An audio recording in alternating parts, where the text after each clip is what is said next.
बिस्मिल्लाहिर्रहमानिर्रहीम। अस्सलामु अलैकुम वरहमतुल्लाहि वबरकातुह। साथियों, आज हम ख़त सुलस का 11वां सबक लिख रहे हैं, जिसमें बा की तख्ती चल रही है।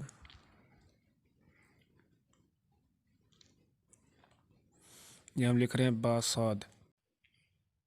ये हमने यहाँ से पूरी कलम इस तरह लेनी है कि नीचे तक ये जहाँ हमने कलम छोड़ी है इसको बराबर कर देना है।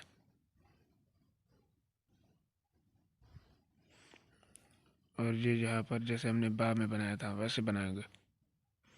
नौ कहेगी तो यहाँ से पूरी कलम रख के दायरा बनाएंगे और नीचे जो हमने दो कत लगाए हैं दायरा उसको देखकर बनाए, इससे ज़्यादा नीचे न जाए।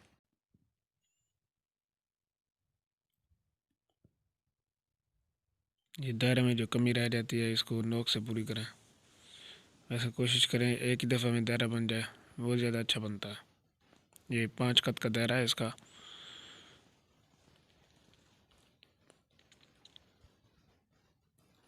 ये इसको लहर के साथ जब हमने पहले बनाया था बा का शुरू वाला हिस्सा, तो उस पर हमने ताज भी लगाया। अब ज़रा मज़ीद गौर से देखना कि हम बा ता किस तरह बनाते हैं। बा साद और बा ता की शुरू वाला हिस्सा एक जैसा होता है। ये इस तरह हम पहले छोड़ेंगे लाइन के ऊपर। ये देखिए ये नौका आ गई। अब ये इस नोक से हमने पूरी कलम रख के ऊपर ले जाना है, ये इस तरह। अब ये पूरी कलम इस तरह चलाएंगे कश्ती नुमा। ये देखें ये हमने इस तरह उठाया।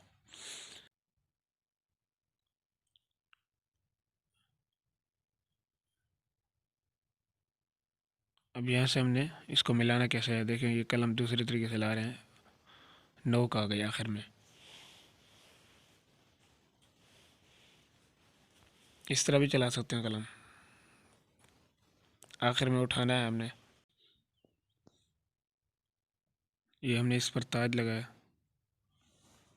ये देखें ये जगह जैसे है बिल्कुल नीचे वाली भी, और ये ता के अंदर भी देखें वैसे ही है। ये अलिफ लगाया, अलिफ के ऊपर ताज लगाया।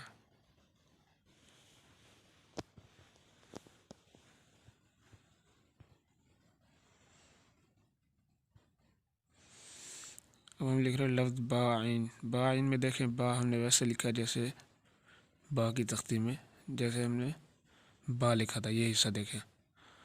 और फिर हमने ये इस तरह ऊपर उठाया, ऊपर उठाया इस तरीके से कि एक कत ऊपर हो जाए।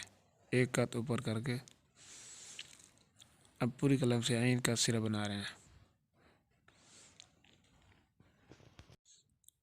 ये यहाँ पर छोड़ के ये देखिए ये एक कत का फासला है।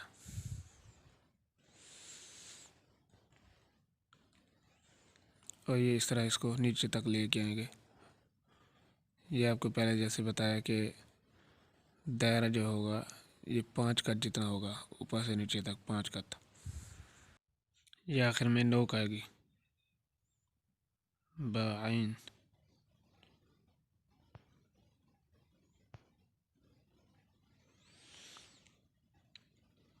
तो अगर आपने अपनी राइटिंग पुख्ता करनी है, खत्तात बनना चाहते हैं, तो ये ख़त सुलस ये बड़ी अहमियत का हामिल है। इसमें बहुत प्यारे अंदाज में ख़त्ताती की जाती है। इस ख़त में आमतौर पर टाइटल लिखे जाते हैं।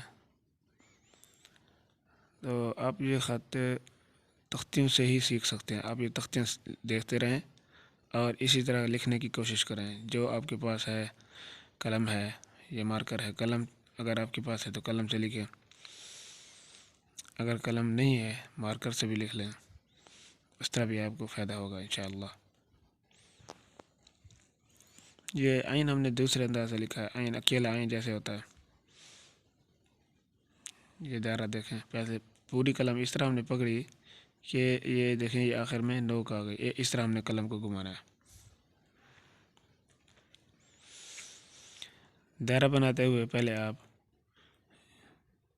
देखें कि इसके कितने हिस्से होते हैं। 2 हिस्से बनाते हैं और ये ऊपर वाला हिस्से को ये किस तरह चला रहे हैं कलम को, यूँ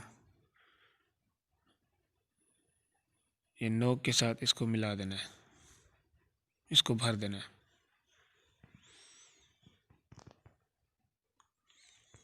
बाइन,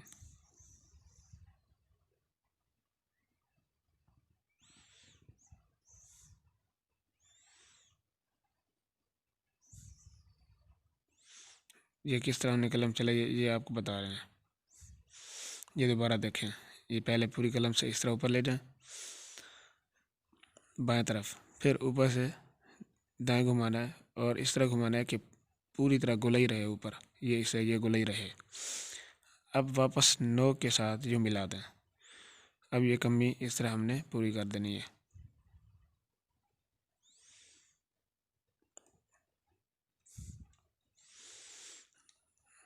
आगे अपना लफ्ज़ पूरा करेंगे, लफ्ज़ आइन।